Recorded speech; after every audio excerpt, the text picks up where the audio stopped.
सुने, मेरी बात सुने, अपने आप को किसी बादशाह से कंपेयर करने के लिए ना आपको पहले बादशाह बनना पड़ेगा। मैं थोड़ी बादशाह हूँ। तो आपका बुमराह कहाँ का बादशाह है? इंडिया का इंडिया का फास्टेस्ट हो या वर्ल्ड का फास्टेस्ट हो, बात ये हो रही है कि बेटर कौन है, वसीम या Bumrah? Obviously Bumrah better, shorter pitches, better friendly wickets. ये फंस गया सीएम। और उसके बाद फास्ट क्रिकेट, जो क्रिकेट का हो गया, उसके अंदर भी अगर दो बॉल्स वो लेता है, नई बॉल के साथ रूल चेंज हो गए, रूल्स चेंज हो गए, 34 रूल्स चेंज हो गए हैं, तो उसका बेनिफिट भी तो बुमराह ही ले रहा है ना। वसीम अकरम तो अपनी खेल चुका क्रिकेट, वो तो अपनी लाइफ जी रहा है, मजे से चिल मार रहा है। तो देखिए ओल्ड बॉल का फायदा वसीम अकरम को, बुमराह को नुकसान एक हट के देखें, ये नहीं है ना। अब जो चीज वसीम अकरम को अवेलेबल थी वो बुमराह को नहीं है, जो बुमराह को इस वक्त है वो वसीम अकरम को। बात ये नहीं हो रही, बात हो रही है कि अपनी क्लास में, अपनी कैपेबिलिटीज में, अपनी क्रिकेटिंग सेंस में, अपनी कैप्टेंसी सेंस में कौन इन एज ए प्लेयर दूसरे प्लेयर से बेहतर है। तो वो तो वसीम अकरम और बुमराह का तो कोई मैच ही नहीं है। बुमराह ने कैप्टेंसी का कंपैरिजन बनता नहीं, क्योंकि बुमराह ने 1 या 2 मैचेस में कैप्टेंसी की, वो भी टेस्ट क्रिकेट में। उसके अलावा आप सुन लें, और नहीं, उसका रिजल्ट क्या है? उसका रिजल्ट देखो, बुमराह ने कुछ मैचेस में जिसमें उसने India as a team Indian captain उसने लीड किया टीम को। यार उनका स्टार बॉलर है, उसके अंदर कैप्टेंसी स्किल्स है ही नहीं है। इंडिया के अंदर ये ट्रेंड ही नहीं है कि एक फास्ट बॉलर को बनाया जाए, कैप्टन इनके फेवर ही ये करते हैं कि एक बैट्समैन बने। रोहित शर्मा, विराट कोहली, शुभमन गिल, सचिन, धोनी, ये एट टाइम इंडिया के अंदर फेवर ही बैट्समैन किया है, तो बॉलर की तरफ उसकी कैप्टेंसी डेवलपमेंट करते ही नहीं है वो। यही तो देखो, आप इस चीज के पीछे जो फैक्टर है ना उसको समझो। ठीक है, वो आपकी और मेरी वसीम बुमराह बहस एक साइड में रखते हैं। आप नंबर 1 देखो, India traditionally known for its batters, ठीक है, बैट्समैन की वजह से, और Pakistan traditionally known for its bowlers. आप पाकिस्तान की आप जब भी तारीफ सुनोगे तो पाकिस्तानी बॉलिंग की सुनोगे, इंडिया की जब भी सुनोगे तो आप इंडियन बैटर्स की सुनोगे। अब उस दौरान फॉर एग्जांपल पाकिस्तान में एक प्लेयर ऐसा आया जो ग्लोबली, जिसकी पूरी दुनिया में जिसने अपना लोहा मनवाया, वो बाबर आजम। ठीक है, बाबर आजम को हमने इतना ज्यादा पाकिस्तान में प्रेज किया कि इस वक्त वो ये वेन्यू ऐसा नहीं है, लेकिन कहना पड़ेगा जैसे इमरानडू होते हैं ना, वैसे आजकल बाबर अंडू भी हैं। कट।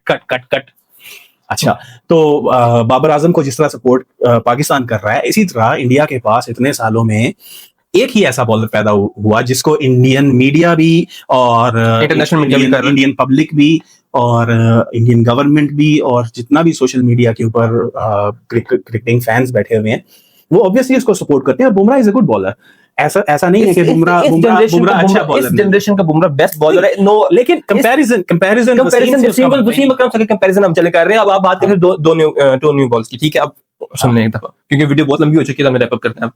तो 2 न्यू बॉल्स की बात हो रही है। वसीम अकरम के टाइम पे एक बॉल थी, और एट ए टाइम जब रिवर्सिंग होना स्टार्ट और जो हो जाती थी, तो उस टाइम ऑब्वियसली उसका ज्यादा फायदा वसीम को था rather than the बैट्समैन। अब आईसीसी के रूल बार चेंज हो चुके हैं, लेकिन इससे पहले 25 ओवर तक एक ball, next 25 over new ball. उसमें ये कहते हैं कि बॉलर को एक हेल्प मिलती है, वो ऑब्वियसली बात है, बॉलर को हेल्प मिलती है, लेकिन 25 over old ball reverse swing करती नहीं है। बुमराह को उससे एडवांटेज हासिल ही नहीं जो वसीम अकरम को हासिल था। उसके आजकल जो 2 न्यू बॉल वाला रूल था, वो बैट्समैन को ज्यादा हेल्प करता है, क्योंकि एक टाइम के बाद बॉल स्विंग होना बंद हो जाना, उसके बाद मैंने आपकी ना इतनी लंबी तकरीर सुनी है, मेरी बात सुन लो। आप जो बात कह रहे हो ना वो ठीक कह रहे हो।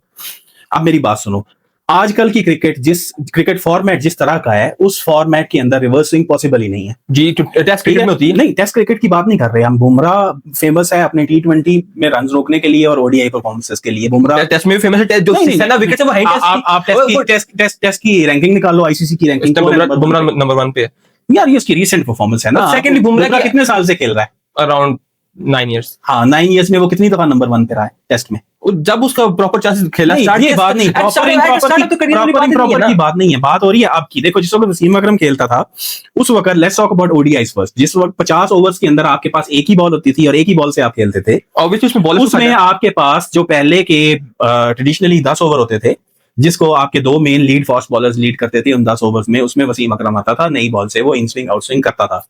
उसके बाद जिस वक्त गेंद पुरानी हो जाती थी आफ्टर 35 ओवर्स, उसके बाद वसीम अकरम दोबारा एक स्पेल में आता था जिसमें बॉल रिवर्सिंग होती थी, जिसमें वो रिवर्स स्विंग करता था। अब आज की डेट में जो आपका ओडीआई मैच होता है उसके अंदर आपको 2 बॉल्स मिल जाती हैं, तो रिवर्स स्विंग का कांसेप्ट ही खत्म हो गया। एग्जैक्टली, मैं भी तो ये कहना, रिवर्स स्विंग का कांसेप्ट खत्म हो गया, तो ऑब्वियसली बॉलर को लेस एडवांटेज है, बैट्समैन को ज्यादा एडवांटेज है। हाँ बिल्कुल, मेरी बात मेरी बात आप गलत बात कर रहे हैं। नहीं, आप मेरी बात पूरी होने दें, मेरी बात पूरी होने दें। आपने अभी अपने मुंह से बोला कि ऑब्वियसली आज 2 बॉल्स हैं तो रिवर्स स्विंग का कांसेप्ट खत्म हो गया, ऐसा ही है और ना? बॉलर का एडवांटेज भी तो खत्म हो गया उस वजह से। अब वो तो हाफ 50% एडवांटेज खत्म हुआ ना। अब ऐसे नहीं, बात पूरी होने दे, बात पूरी। अब जब वसीम अकरम खेलता था, वसीम अकरम पहले 25 ओवर्स में अगर नई बॉल से 5 ओवर्स करवा के विकेट्स लेता था, तो उसके बाद 25 ओवर के बाद जब नई बॉल आती तो उसको भी अगर मिल जाता तो वसीम की तो आज डबल विकेट्स होती।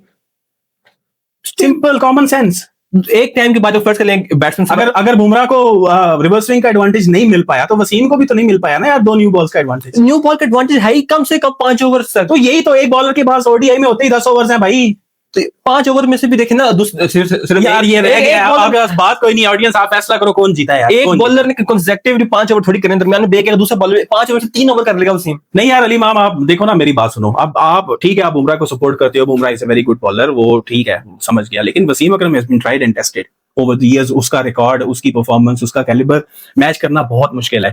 और बुमराह क्योंकि अभी स्टिल खेल रहा है, तो जिस वक्त बुमराह 300 प्लस ओडीआईज खेलेगा, जिस वक्त बुमराह 100 प्लस टेस्ट खेलेगा, उसके बाद उसके स्टैट्स का प्रॉपर कंपैरिजन हो सकेगा वसीम अकरम के साथ। तो for now I don't think so कि इस डिबेट से कुछ हासिल वसूल हुआ है हमें। हम तो इस नतीजे पे पहुंचे हैं कि Bumrah at his league is a great bowler, Wasim Akram no doubt is the real sultan of swing.